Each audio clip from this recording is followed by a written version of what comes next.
Good morning. ప్రభువైన యేసుక్రీస్తు వారి పరిశుద్ధ నామములో అందరికీ శుభాలు. ఈరోజు మన అనుదిన ఆత్మీయ ఆహారంగా యోబు గ్రంథం 1వ అధ్యాయం 10వ వచనం ధ్యానించుకుందాం. నీవు అతనికిని అతని ఇంటి వారికిని అతనికి కలిగిన సమస్తమునకును చుట్టూ కంచి వేసితివి గదా. నీవు అతని చేతి పనిని దీవించుచుండుట చేత అతని ఆస్తి దేశంలో బహుగా విస్తరించి ఉన్నది. చదవబడిన వాక్యము యోబు గారి గురించి సాతానుడు యెహోవా దేవునికి ఇస్తున్న రిపోర్ట్. ఏంటా రిపోర్ట్ అంటే, యోబును నువ్వు చాలా దీవించావు, యోబు చాలా చక్కగా నిన్ను ఆరాధిస్తున్నాడు, నీకు నమ్మకంగా ఉంటున్నాడు, ఏ విధమైనటువంటి దేవునికి వ్యతిరేకమైన క్రియలు చేయకుండా ఉంటున్నాడని నువ్వు సంతోషిస్తున్నావే. నేను యోబుని తనకి కలిగిన దాన్ని నేను చూసినప్పుడు శోధిద్దామని ట్రై చేస్తే యోబు చుట్టూరు నువ్వు కంచి వేశావు, యోబు యొక్క కుటుంబం చుట్టూరు నీ కాపుదల నీ అగ్ని కంచి వేశావు, యోబుకు కలిగిన సమస్తాన్నే కూడా నువ్వు కంచి వేశావు. నేను యోబుని ఏ విధంగా కూడా నష్టపరచలేకపోతున్నాను అని యోబు గురించి సాతానుడు దేవునికి రిపోర్ట్ ఇస్తున్నాడు. ఇది సత్యమైన రిపోర్ట్. సాతానుడు అబద్ధికుడైన దేవునితో అబద్ధం ఆడలేడు. దేవుడట యోబుకి 3-fold ప్రొటెక్షన్ ఇస్తున్నాడట. 3 విధాలుగా, 3 రకాలుగా, 3 కోణాలలో. 1 తనకి, 2 తన కుటుంబానికి, 3 తనకి కలిగిన సమస్తమునకు.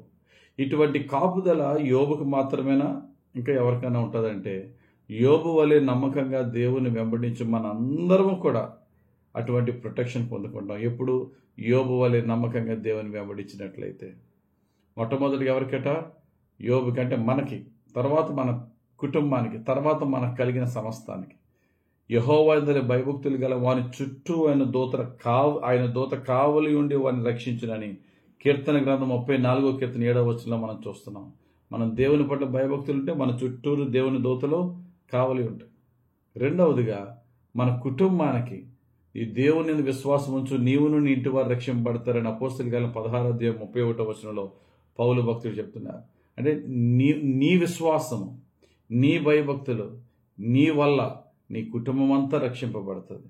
మూడవదిగా దేవుడు అంటున్నాడు, నువ్వు నాకు నమ్మకంగా నువ్వు జీవించినప్పుడు నీకు ఏ నష్టం రాకుండా చూస్తాను, నీ పొలం నష్టపోకుండా చూస్తాను. మలాకీ గ్రంథం 3వ అధ్యాయం 11వ వచనంలో, మీ పంటను తినివేయు పురుగులను నేను గద్దించేదను, నీ పంటకి ఏ హాని రాకుండా నేను చూసుకుంటా, అవి మీ భూ పంటను నాశనము చేయవు, మీ ద్రాక్ష చెట్లు అకాల ఫలములను రాలపకు యుండునని సైన్యములకు అధిపతి యెహోవా సెలవిచ్చున్నాడు. ఎందుకని?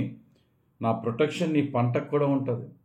అతడు చేయనది అంతయు సఫలమగును అంటాడు 1 కీర్తన 3వ వచనం. ఎప్పుడు?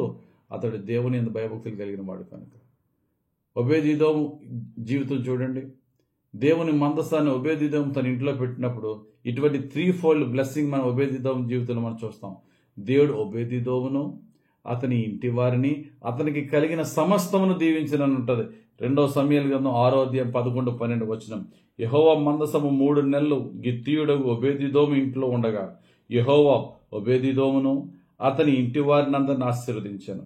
దేవుని మందసం ఉండుట వలన యెహోవా ఒబేదెదోము ఇంటి వారిని అతనికి కలిగినదని అంతటినీ ఆశీర్వదించున్నాడు. చూడండి, 3 విధాలుగా. ఈరోజు అదే ప్రార్థన దేవునికి చేద్దాం. ప్రభువా, నన్ను, నా ఇంటి వారిని, నాకు కలిగిన సమస్తాన్ని సంరక్షించి కాపాడి దీవించు ప్రభు అని దేవుడిని అడుగుదాం.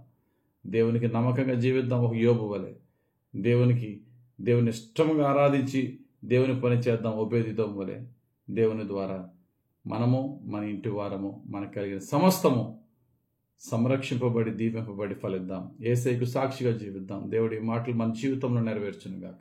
ఆమేన్. పరిశుద్ధుడా, ప్రేమ కలిగిన తండ్రి, ఇచ్చిన వాక్యం బట్టి వందనాలు. ధ్యానించిన వాక్య ప్రకారముగా యథార్థంగా నిన్ను వెంబడించి, అయ్యా, అన్ని వేళలా నీకు ప్రీతికరంగా జీవించి చేయగలిగిన సేవ నీకు చేసుకుంటూ, నీ ద్వారా వ్యక్తిగతంగాను, కుటుంబముగాను, ఇంటిలో పాది, అలాగే మా చేతి పనులన్నింటిలోనూ మా కలిగిన సమస్తమునకు నీ రక్షణ, నీ కాపుదల, నీ అభివృద్ధి, నీ దీవెన పొందుకునే విధంగా మేము జీవించి దీవింపబడే భాగ్యం మాకు దయచేయమని యేసుక్రీస్తు వారి పరిశుద్ధ నామంలో ప్రార్థించి వేడుకొంచున్నాం తండ్రి.